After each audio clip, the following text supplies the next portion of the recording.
Next എന്നെ caste വെച്ച ഒരാൾ മോശം പറഞ്ഞു. Making fun of my stammering. അടുത്തത് ഇന്ന് മീൻ പൊരിച്ചതില്ല, very sad. Hi guys, welcome to Helen reacts. അപ്പോൾ കുറച്ച് നാൾ മുന്നേ എൻ്റെ ഇൻസ്റ്റാഗ്രാമിൽ ഞാനൊരു സ്റ്റോറി ഇട്ടായിരുന്നു. അതായത് കേട്ട നിങ്ങളെ ഏറ്റവും കൂടുതൽ വിഷമിപ്പിച്ച ആ ഒരു സെൻറ്റൻസ് അല്ലെങ്കിൽ ആ ഒരു കാര്യം എന്താണെന്ന് പറയാൻ പറഞ്ഞിട്ട് ഞാനൊരു സ്റ്റോറി ഇട്ടായിരുന്നു. അപ്പോൾ എനിക്ക് അതിന് കുറേ റിപ്ലൈകൾ കിട്ടി. കുറേ പേര് അവരുടെ പല കാര്യങ്ങളും പറഞ്ഞു. എനിക്കത് കുറേ വായിച്ചിട്ട് എനിക്ക് വിഷമമായി, കുറേ വായിച്ചിട്ട് എനിക്ക് ചിരി വന്നു. അപ്പോൾ ഞാൻ വിചാരിച്ചു ഓക്കെ, അനോണിമസ് ആയിട്ട് തന്നെ അത് ചുമ്മാ ഒന്ന് എന്തൊക്കെ നമുക്ക് ഏറ്റവും കൂടുതൽ നമ്മളെ വിഷമിപ്പിക്കുന്ന കാര്യങ്ങൾ എന്തൊക്കെയാണ് ആൾക്കാർ കേൾക്കുന്നതെന്ന് വെറുതെ ഒന്ന് പറയാമെന്ന് വിചാരിച്ചു. അപ്പോൾ എൻ്റെ ഇൻസ്റ്റാഗ്രാമിൻ്റെ പേജ് നിങ്ങൾക്ക് ഇപ്പം കാണുന്ന ആൾക്കാർക്ക് അറിയില്ലെങ്കിൽ ഞാൻ അതിൻ്റെ ലിങ്ക് താഴെ കൊടുത്തിട്ടുണ്ട്. അപ്പം അതിലേക്ക് ഡയറക്റ്റ് കയറി എൻ്റെ ഇൻസ്റ്റാഗ്രാമിലേക്ക് പോകും. അപ്പം ഞാൻ ഇനി കൂടുതൽ മുഖവരികളിലേക്കൊന്നും കിടക്കുന്നില്ല. ഞാൻ ആദ്യം പാർട്ടായിട്ടാണ് ചെയ്യാമെന്ന് വിചാരിക്കുന്നത്. കാരണം കുറേ മെസ്സേജുകൾ വന്നു, കുറേ റെസ്പോൺസുകൾ ഉണ്ടായിരുന്നു. അപ്പോൾ ഞാൻ വിചാരിച്ചു 2 പാർട്ടായിട്ട് ചെയ്യാമെന്ന്. അതുകൊണ്ട് ആദ്യത്തെ പാർട്ടിൽ ഞാൻ ഇൻക്ലൂഡ് ചെയ്ത കുറച്ച് റിപ്ലൈസ് ആണ്. ഞാൻ കുറേ റിപ്ലൈകൾ കാണാതെ ഇരുന്നിട്ടുണ്ട്, അതുകൊണ്ടാണ് അതൊക്കെ എൻ്റെ അടുത്തുനിന്ന് പോയത്. അല്ലാതെ ഞാൻ മനഃപൂർവ്വം സെലക്ട് ചെയ്ത് ഇൻക്ലൂഡ് എക്സ്ക്ലൂഡ് അങ്ങനെയൊന്നും ചെയ്തതല്ല.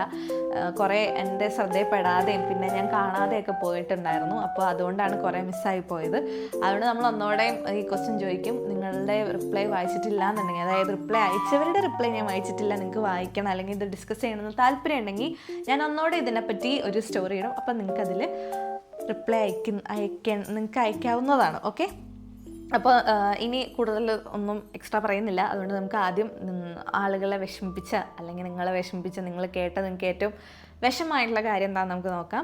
പിന്നെ വേറെ സംഭവം എന്താണെന്ന് വെച്ചാൽ എനിക്ക് ഒരു ഇൻട്രസ്റ്റ് തോന്നി. ഞാൻ 2-3 യൂട്യൂബ് ചാനലൊക്കെ ഒറ്റയടിക്ക് ഉണ്ടാക്കിയിട്ടുണ്ടായിരുന്നു. അപ്പോൾ ഞാൻ ഏതിലാണ് ഇടേണ്ടതെന്ന് ആലോചിച്ചപ്പം എനിക്ക് തോന്നി ഹെലൻ റിയാക്ട്സിലിടാമെന്ന്. കാരണം ഇത് ബേസിക്കലി ഒരു റിയാക്ഷനാണല്ലോ.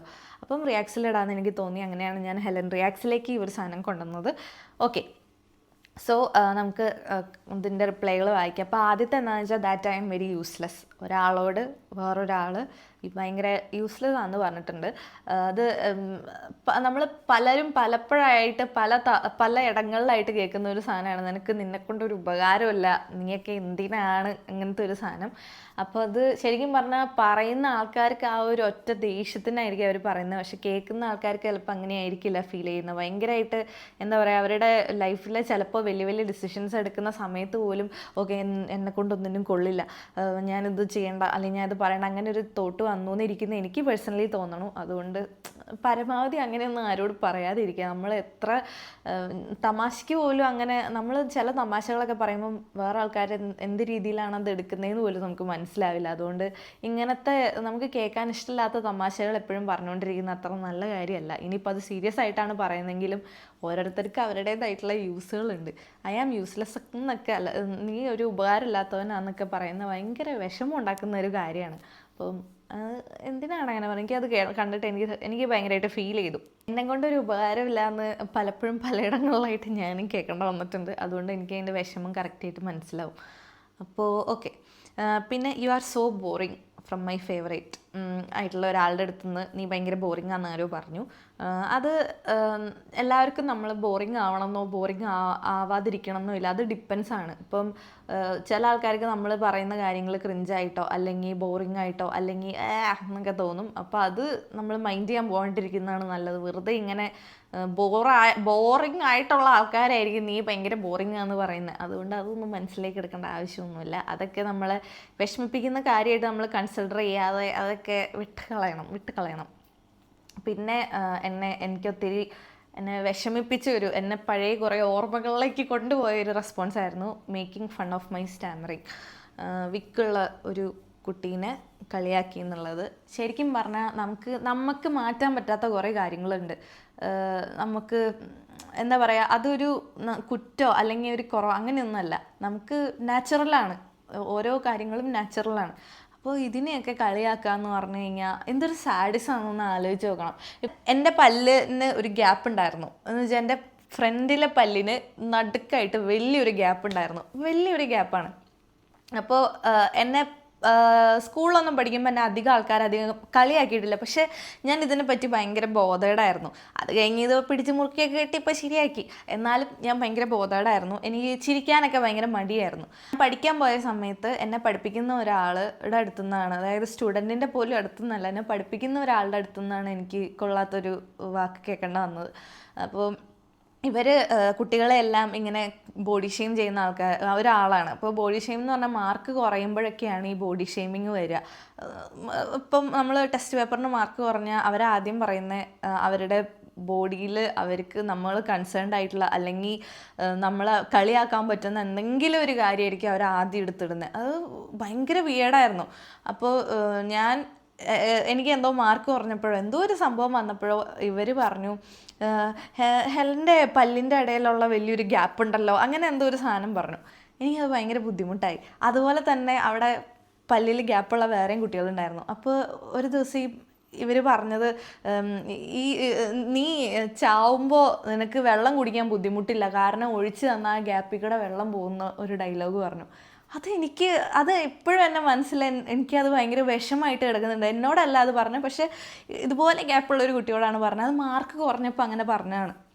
എന്തിനാണ് അങ്ങനെ പറയുന്നത്? എന്താവശ്യത്തിനാണ് അങ്ങനെ പറയുന്നത്? ഇത്രയും റൂഡായിട്ട് ഇത്രയും വിയേഡായിട്ടൊക്കെ സംസാരിക്കുന്ന ആൾക്കാരെന്ന് പറഞ്ഞാൽ നമ്മൾ എന്ത് ടൈപ്പ് ആളുകളെ എന്ത് ടൈപ്പ് ലോകമാണെന്നൊക്കെ ആലോചിച്ച് പോകും. അതുകൊണ്ട് ഇപ്പം സ്റ്റാമറിങ്ങിനെ വിക്കുള്ളതിനെയൊക്കെ തമാശയാക്കാന്ന് പറഞ്ഞു കഴിഞ്ഞാൽ എനിക്ക് മനസ്സിലാവുന്നില്ല.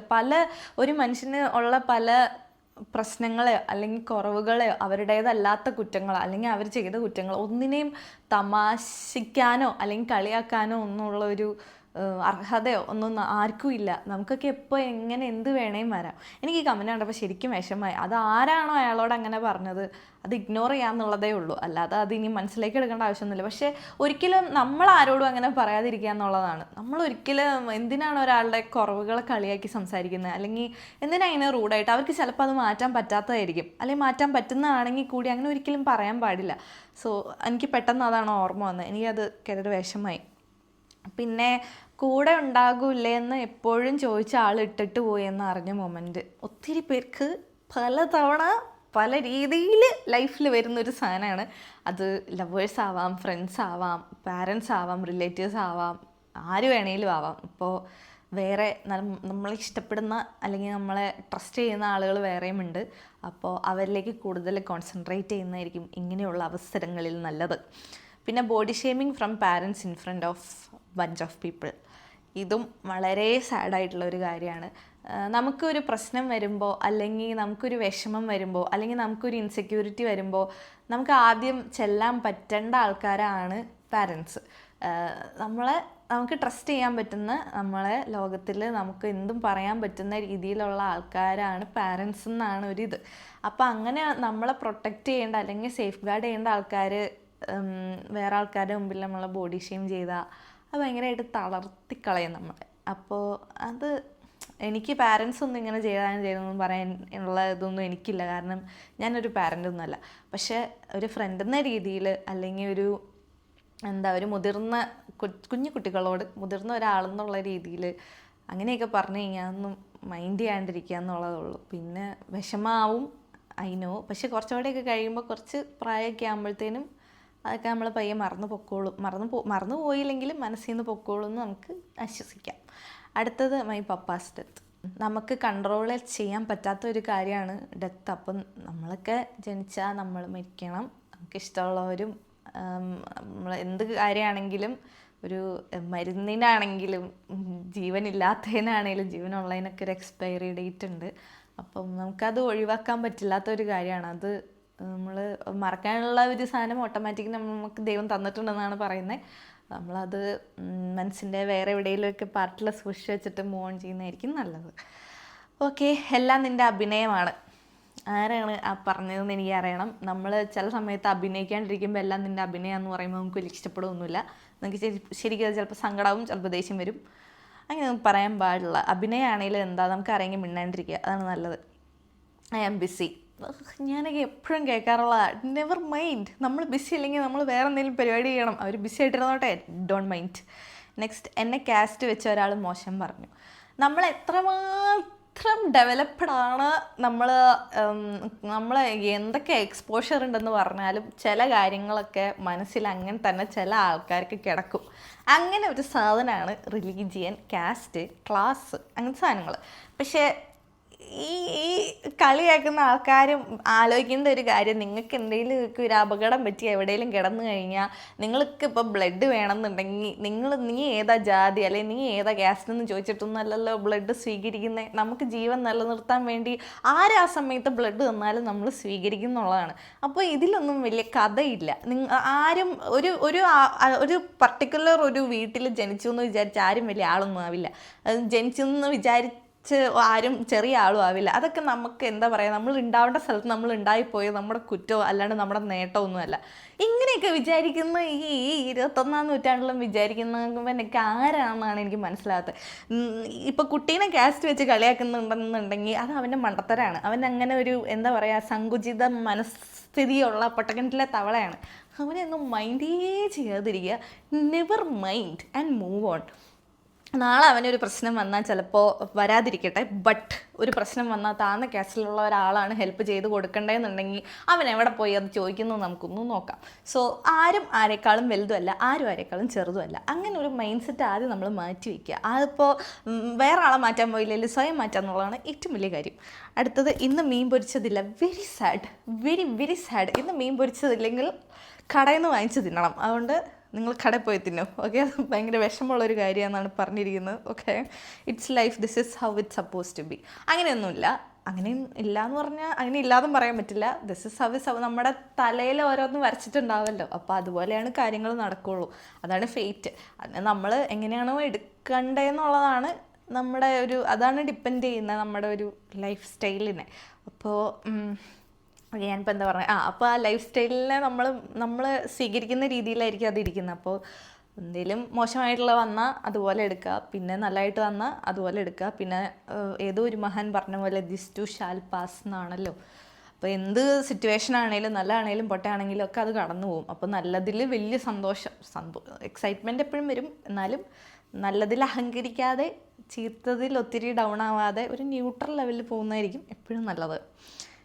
ഇത്രയാണ് ഇന്ന് പറയാമെന്ന് വിചാരിച്ചപ്പോൾ ഇപ്പം തന്നെ കുറേ പേർക്കൊക്കെ കണ്ട ഓക്കെ അതേ എന്ന് വല്ലതും തോന്നുന്നുണ്ടെങ്കിൽ ഞാൻ നിർത്തി.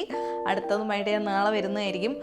പിന്നെ നിങ്ങൾക്ക് ഇതുപോലെ എന്തെങ്കിലും നിങ്ങൾക്ക് ഇങ്ങനത്തെ എന്തെങ്കിലും സെഗ്മെൻറ്റ്സ് ആവശ്യമുണ്ടെന്നുണ്ടെങ്കിൽ നിങ്ങൾക്ക് എന്താണ് വേണ്ടതെന്നുണ്ടെങ്കിൽ താഴെ കമൻറ്റ് ചെയ്യുക. അപ്പോൾ നമുക്ക് ആരെയും മാറ്റാൻ പറ്റില്ല, പക്ഷെ നമുക്ക് സ്വയം മാറാൻ പറ്റും. അപ്പോൾ എല്ലാവരും വലിയ ആൾക്കാരൊന്നുമല്ല, എന്നാൽ നമുക്ക് മാറ്റാൻ പറ്റുന്ന കുഞ്ഞു കുഞ്ഞു കാര്യങ്ങൾ നമുക്ക് മാറ്റാം. വേറെ ഒരാളെ കളിയാക്കുന്നതൊന്നും വലിയ സംഭവമൊന്നുമല്ല. വേറെ ഒരാളെ കളിയാക്കി സംസാരിക്കുന്നത് ഒരിക്കലും ഒരു ക്രെഡിറ്റ് അല്ല. ആ കളിയാക്കുന്ന കാര്യം ചിലപ്പോൾ നമുക്കും വരാം. അപ്പോൾ നമ്മളെ വേറെ ആൾ കളിയാക്കുമ്പം എങ്ങനെയായിരിക്കും നമ്മൾ ചിന്തിക്കണം. വേറെ ആൾക്കാരോട് റൂഡായിട്ട് സംസാരിക്കുന്നതൊന്നും ആരുടെയും കഴിവൊന്നുമല്ല. അത് വളരെ മോശമായിട്ടുള്ളൊരു കാര്യമാണ് എന്നാലും നമ്മൾ മനസ്സിലാക്കണം. ഈ സെഗ്മെൻറ്റ് കൊണ്ട് ഉദ്ദേശം എന്താണെന്ന് വെച്ച് കഴിഞ്ഞാൽ നമ്മൾ ലോകത്തിലെല്ലാം ബട്ടർഫ്ലൈസ് ആൻഡ് ഫ്ലവേഴ്സ് ആണെന്നാണ് നമ്മുടെയൊക്കെ വിചാരം. പിന്നെ ചില കാര്യങ്ങൾ നമ്മൾ വളരെ നോർമലൈസ് ചെയ്യുന്ന ചില കാര്യങ്ങളുണ്ട്. ഓക്കെ, ഇത് അങ്ങനെയൊക്കെയാണ്, അത് നമ്മളങ്ങനെയാണ് നമുക്ക് വിചാരിക്കുന്ന കാര്യങ്ങളുണ്ട്. പക്ഷെ അതങ്ങനെയല്ല. അത് പലർക്കും പല രീതിയിലാണ് എഫക്റ്റ് ചെയ്യുന്നത്. ഇപ്പം തന്നെ എൻ്റെ പല്ലിനെ കളിയാക്കിയ ആളെന്ന് പറഞ്ഞു. ആ കളിയാക്കിയ ആൾക്ക് ചിലപ്പോൾ അത് നോർമലായിരിക്കും, അവളത് വിട്ടിട്ടുണ്ടാവുന്നതായിരിക്കും. പക്ഷെ ഞാൻ ആ പല്ല് ശരിയാവണ വരെ മര്യാദയ്ക്കൊന്നും ചിരിച്ചിട്ടില്ല. ഞാൻ എപ്പോഴും ഇങ്ങനെ ആണ് ചിരിക്കാറ്. എന്നെ അറിയാവുന്നവർക്ക് അറിയാം. അപ്പോൾ അങ്ങനെ നമ്മൾ നോർമൽ ആക്കി കാണുന്ന പല കളിയാക്കലുകളോ അല്ലെങ്കിൽ റൂഡായിട്ട് സംസാരിക്കുന്നതൊന്നും കേൾക്കുന്ന ആൾക്കാർക്ക് വലിയ നോർമലാവണമെന്നില്ല. അവർക്ക് അത് ചിലപ്പോൾ ലൈഫ് ലോങ് അവരുടെ മനസ്സിൽ നിൽക്കുന്നതായിരിക്കും. അപ്പോൾ ഇതിനെപ്പറ്റി ഒന്ന് സംസാരിക്കാമെന്ന് വിചാരിച്ചാണ്, അല്ലെങ്കിൽ എന്തൊക്കെയാണ് ആൾക്കാർ കേട്ടിട്ടുള്ളതെന്നൊന്ന് അറിയാൻ വേണ്ടിയാണ് ഞാൻ ഇങ്ങനത്തെ ഒരു സെഗ്മെൻറ്റ് സ്റ്റാർട്ട് ചെയ്തത്. ഇത് നിങ്ങൾക്ക് കണ്ടിന്യൂ ചെയ്ത് പോകണേ. നിങ്ങൾക്ക് ഇനിയും കൂടുതൽ കാര്യങ്ങൾ ഇതുപോലെ എന്തെങ്കിലുമൊക്കെ വേണമെന്നുണ്ടെങ്കിൽ നിങ്ങളോട് ചോദിച്ച് നിങ്ങൾക്ക് റിപ്ലൈ പറയാം. അതായത് നിങ്ങൾക്ക് ഇൻഡയറക്റ്റ് ആയിട്ട് ആരോടെങ്കിലും ഇങ്ങനെയൊക്കെ പറയാനുണ്ടെന്നുണ്ടെങ്കിൽ ഞാൻ ഇൻസ്റ്റാഗ്രാമിൽ ഒരു സ്റ്റോറി ഇടുന്നതായിരിക്കും. എന്താണ് വേണ്ടതെന്നുള്ളത് നിങ്ങൾ താഴെ കമൻറ്റ് ചെയ്താൽ മതി. Okay, thanks for watching Helen reacts. Thank you.